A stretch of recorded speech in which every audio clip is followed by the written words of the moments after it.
Di kalangan Branches Mania, atau penggemar burung beranjangan, nama John Deere Bird Farm sudah sangat dikenal. Peternakan beranjangan milik Ahmad Hanif ini, sudah memunculkan banyak jawara-jawara kontes di kelasnya. Sudah ratusan anakan yang dihasilkan sejak tahun 2018.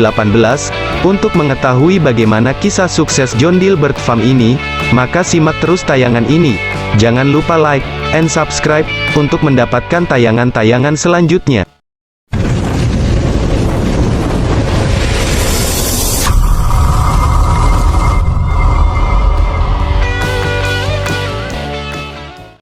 Assalamualaikum warahmatullahi wabarakatuh. Halo sobat semua, jumpa lagi di channel ini. Kali ini saya berada di daerah Bantul.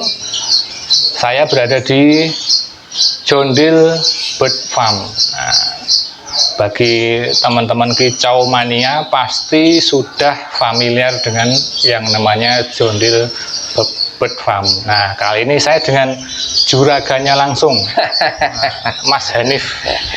Beliau ini sudah menekuni bisnis penangkaran burung beranjangan ini dan sudah sukses, merasakan kesuksesan dari usaha ini. Nah, semoga tayangan ini bisa menjadi inspirasi bagi kita semua untuk memulai bisnis.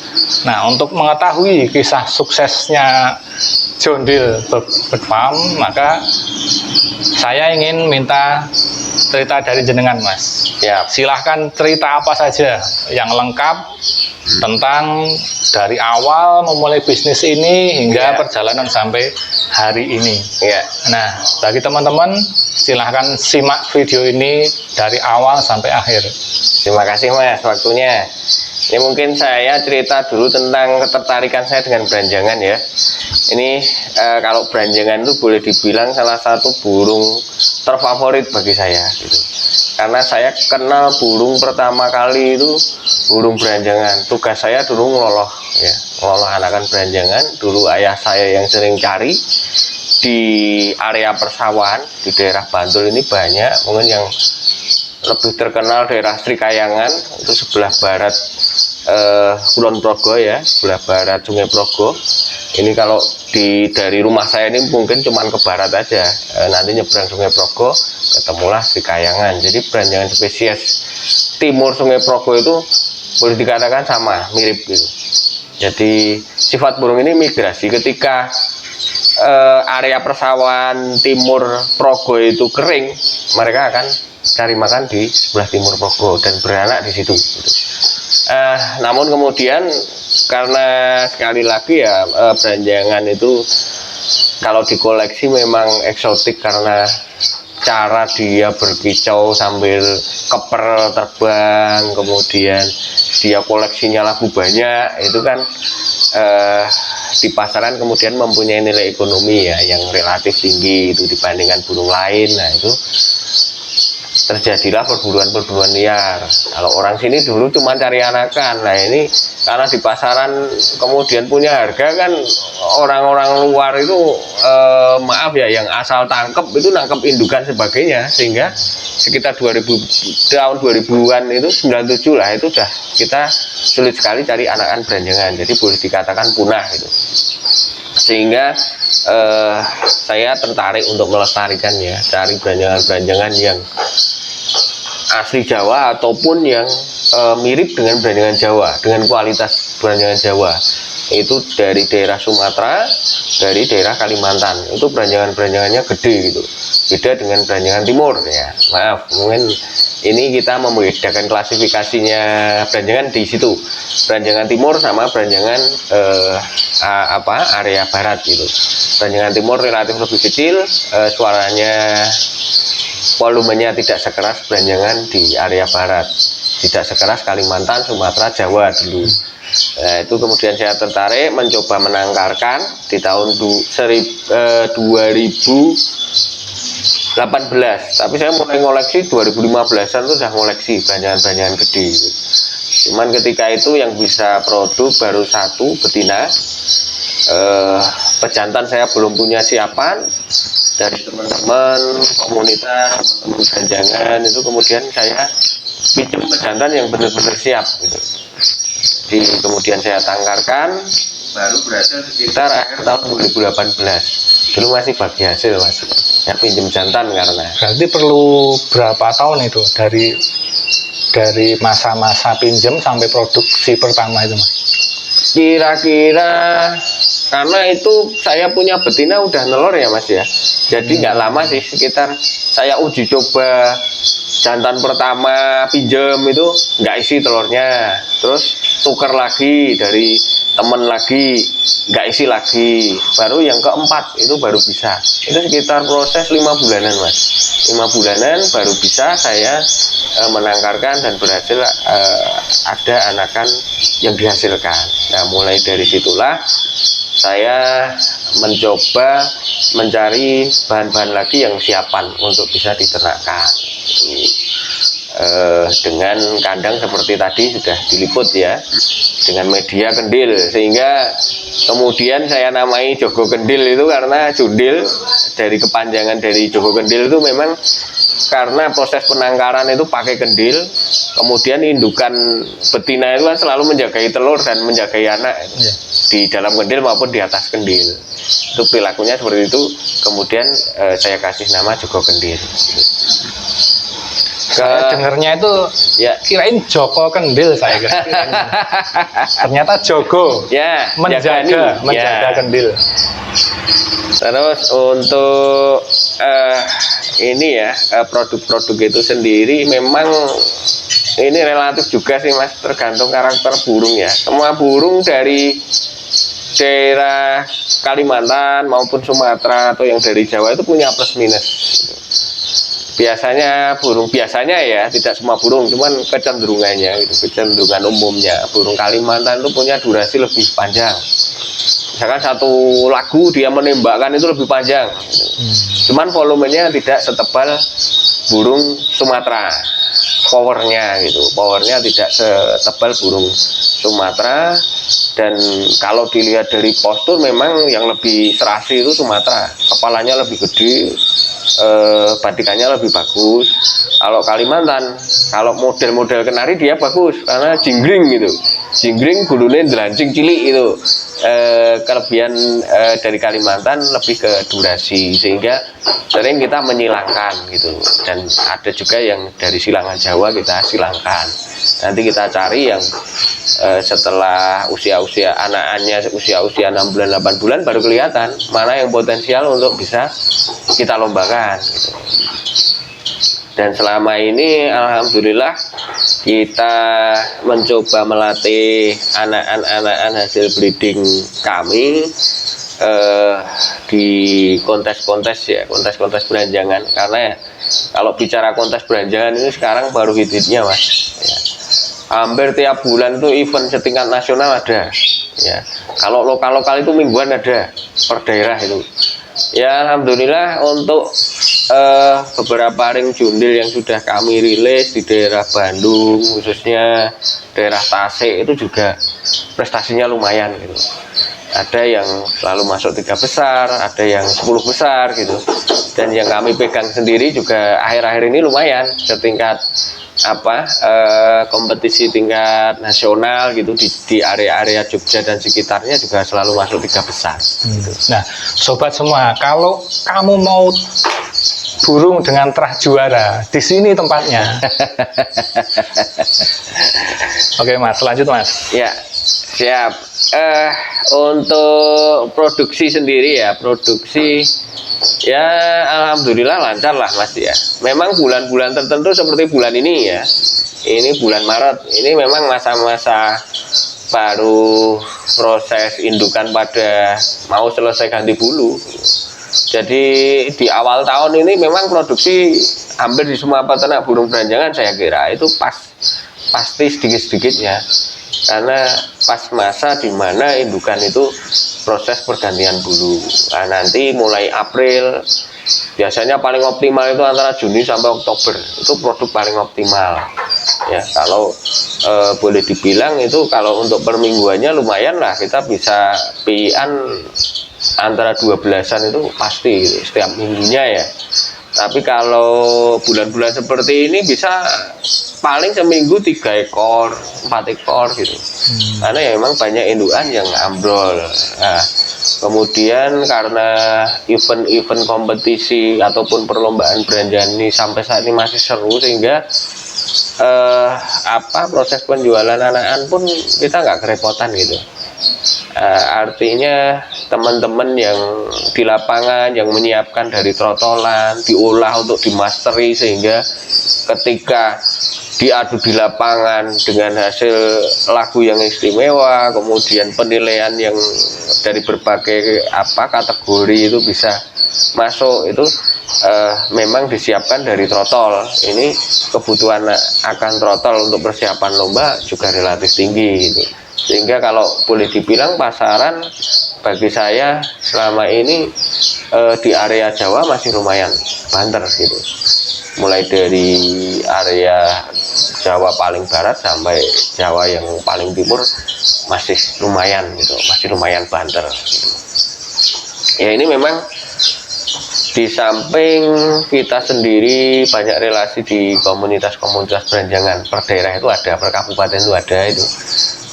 Kita juga dibantu teman-teman yang sudah sejak dulu langganan gitu ya, langganan ngambil anakan gitu, mungkin mereka juga dijual lagi gitu kan. Itu relatif membantu untuk proses promosi penjualan gitu. Berarti tidak ada kendala ya dalam penjualan? Nggak ada, selama ini nggak ada. Termasuk selama pandemi ini juga nggak ada masalah, Mas? 2 tahun kita pandemi ini. Saya malah laku paling banter itu di 2021, Mas. Masa-masa pandemi mulai itu Maret, itu permintaan malah banyak. Atau mungkin karena banyaknya orang yang kemudian di rumah butuh hiburan ya. Itu WFH itu ya? Ya, itu sehingga malah permintaan saya ketika masa pandemi trotolan anakan beranjangan ini meningkat ketika itu. Hebat ya, bisnis yang nggak kenal dengan pandemi.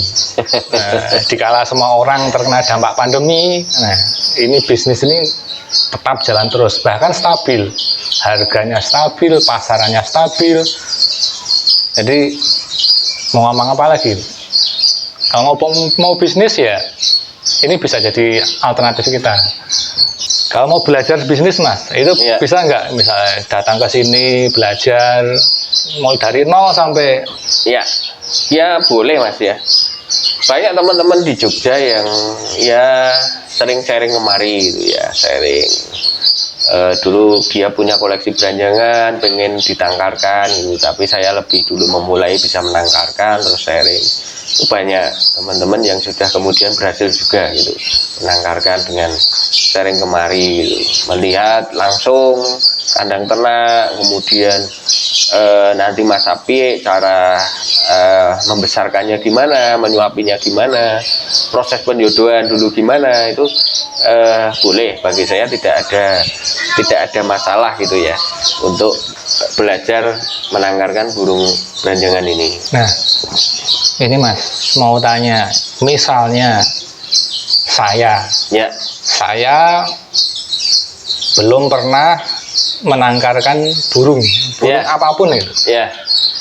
Misalnya mau terus belajar langsung ke beranjangan, itu bisa nggak? Atau harus mulai belajar ke burung lain dulu untuk sebelum ke beranjangan ini? Ini beranjangan kalau boleh dibilang itu tingkat kesulitannya relatif tinggi, Mas, dibandingkan burung-burung lain ya. Kalau saya menyarankan berlatih dulu dari burung yang tingkat kesulitannya relatif lebih rendah gitu ya. Karena selain saya mulai ternak beranjangan, saya juga pengalaman beternak di burung lain ya sebelumnya gitu. Dulu blackthroat gitu. Ketika itu mungkin di Indonesia dan mungkin di Jogja ya khususnya itu belum banyak peternak, masih bisa dihitung dengan jari, belum ada 5 orang ketika itu. Memang tingkat kesulitannya tinggi, tapi itu semua kita bermodal dengan kesabaran, ketelatenan, mempelajari, akhirnya ketemu juga. Dan sekarang penangkar juga banyak gitu ya. Kalau mau menangkarkan dengan bermodal belum pernah menangkarkan burung lain, saya kira kok lebih baik menangkarkan dulu seperti Nyun Sewu. Saya gambarkan kenari dulu ya. Dari kenari nanti ada beberapa hal yang bisa diadopsi. ilmu beternak kenari itu ada beberapa hal yang bisa diadopsi, diterapkan di beranjangan itu. Cuman ada tingkat kesulitan-kesulitan tertentu di beranjangan yang tidak kita dapatkan di kenari gitu. Sehingga dari kenari yang relatif lebih mudah ini kita mungkin bisa mengambil 30% dari keseluruhan total beternak beranjangan gitu ya. Karena ini Mas, penjodohannya juga lain, kemudian sarangnya juga lain, dan tingkat adaptasi dengan manusia ini, respon terhadap manusia ini antara kenari dan beranjangan beda gitu. Beranjangan lebih sulit dikendalikan daripada kenari, lebih mudah stres gitu ya. Iya, itu. Nih, labet kenari itu kan tingkat adaptasi dengan manusia lebih mudah. Ibaratnya nggak dipakani lah, iso ngendok iso mana gitu. Iya, berarti karena bisnis ini memang hasilnya besar, tapi resikonya juga tinggi. Jadi buat kalian yang belum punya pengalaman dalam bidang penangkaran burung, mungkin sebaiknya sambil menabung untuk nanti membeli anakan yang atau siapan burung beranjangan, sebaiknya kalian bisa berlatih dengan menangkarkan burung-burung yang memiliki harga yang bisa terjangkau dulu, antara lain tadi kenari ataupun lovebird ya. Jadi kalau nanti sudah sukses lah menangkarkan burung-burung tersebut, mungkin bisa beralih ke beranjangan, sehingga kita bisa meminimalkan resiko kegagalan Ya, karena ini juga memerlukan modalnya yang besar. Nah, untuk anakan itu harganya berapa Mas? Anakan kalau yang dibilang trah gitu ya Mas, trah prestasi gitu, itu saya biasa nyual bisa sampai 9,5, 8 sampai 9,5 Satu ekor jantan ya. Jantan. Kalau yang standaran ya sekitaran 6 lah, 6 jutaan. Artinya itu standar Java, burung beranjangan gede dengan kemampuan suara segitu dan kemampuan lagu segitu gitu. Cuman kalau proses membentuk menjadi burung berprestasi itu tidak juga sepenuhnya bergantung dengan faktor gen, juga tidak gitu. Faktor gen mungkin beberapa persen gitu ya, tapi proses melatih kemudian proses perawatan itu juga sangat menentukan. Itu umur berapa itu Mas? 6 juta sampai 9,5? Rata-rata saya menjual ketika dia udah mandiri Mas, makan jangkrik sendiri bisa ya. Jangkrik kecil-kecil itu, jangkrik bering bilangnya orang Jogja, jangkrik alam itu, dia udah yang burung berbulu ya, itu dia sudah bisa makan sendiri sekitar umur 28 hari, 30 hari. Satu bulan. Iya, iya.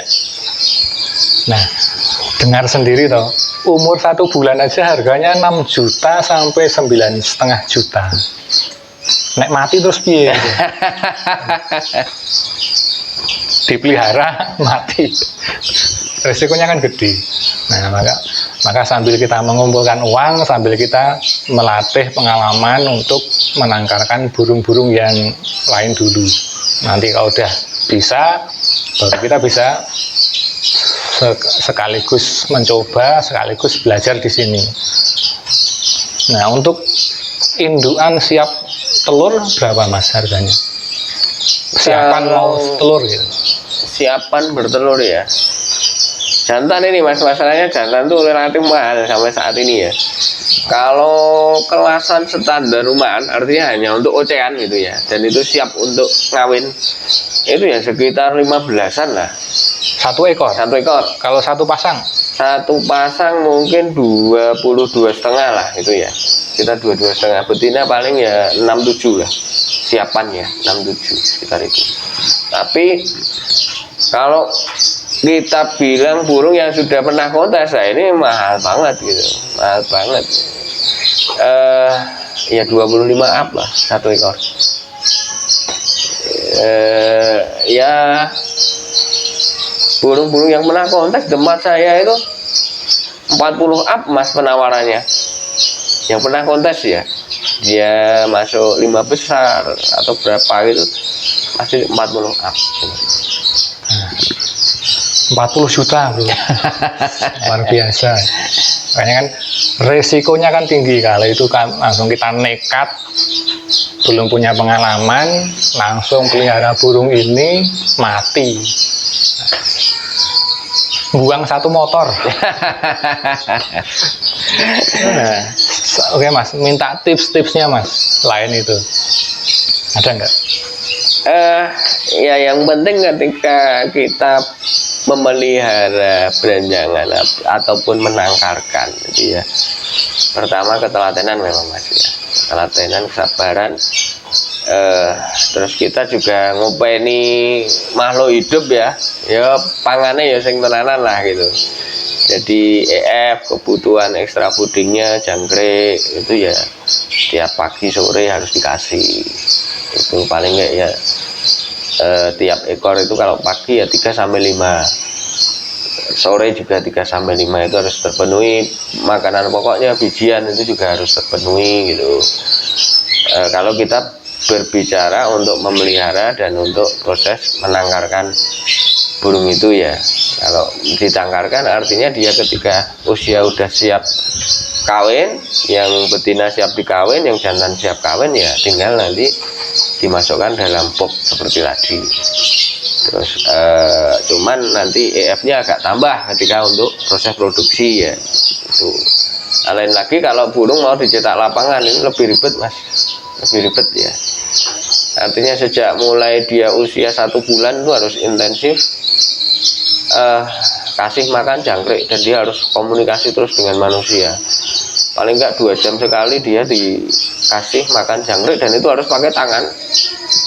Jadi harus pakai tangan gini biar komunikasi terus, dan potensi untuk gagal zina itu terhindarkan. Karena burung beranjangan ini karakternya, meskipun ini kita dari loloh ya mas ya, dari loloh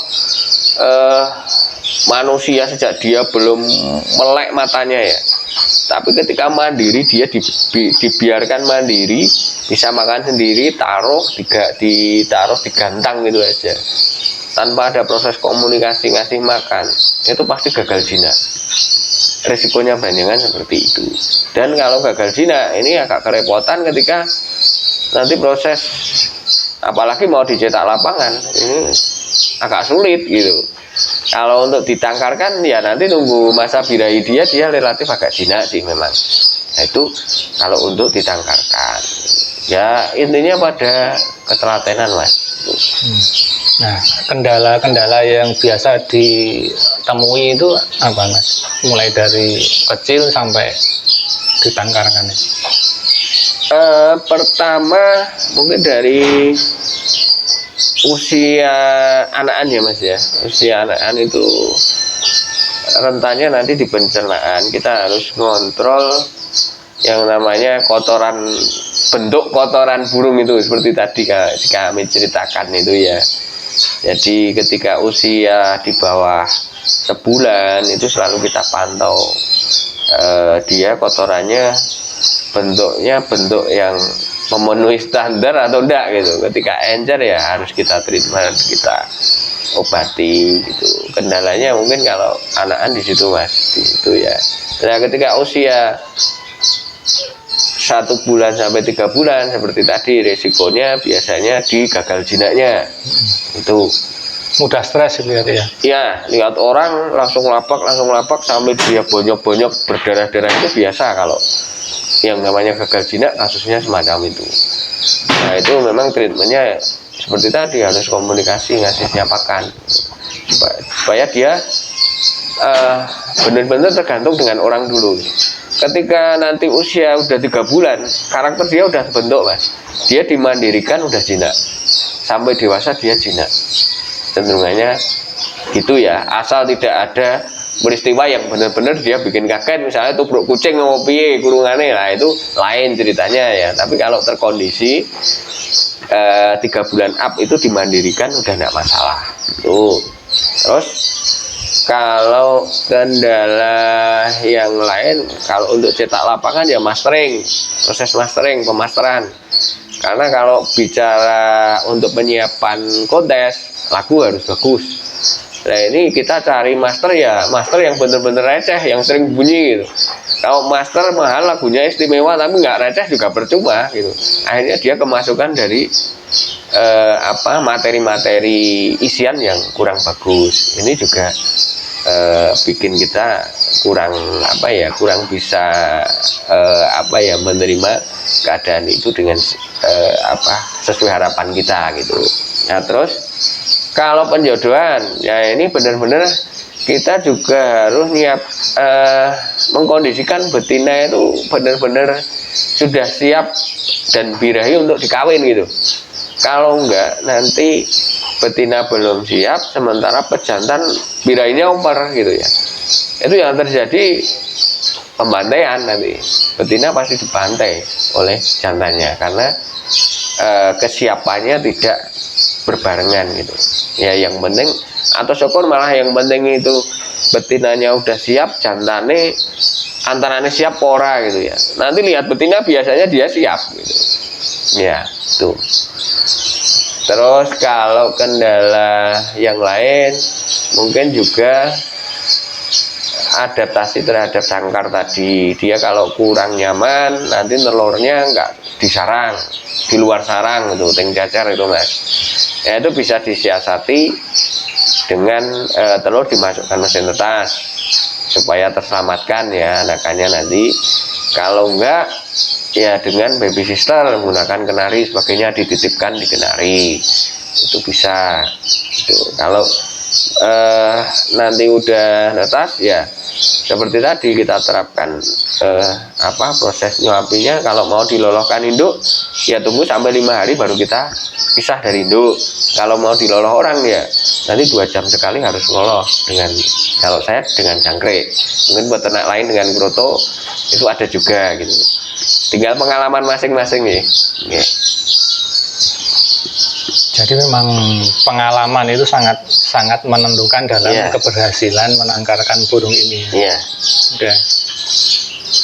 Oke, demikian tadi wawancara eksklusif ya dengan bosnya Jondil Bird Farm ya.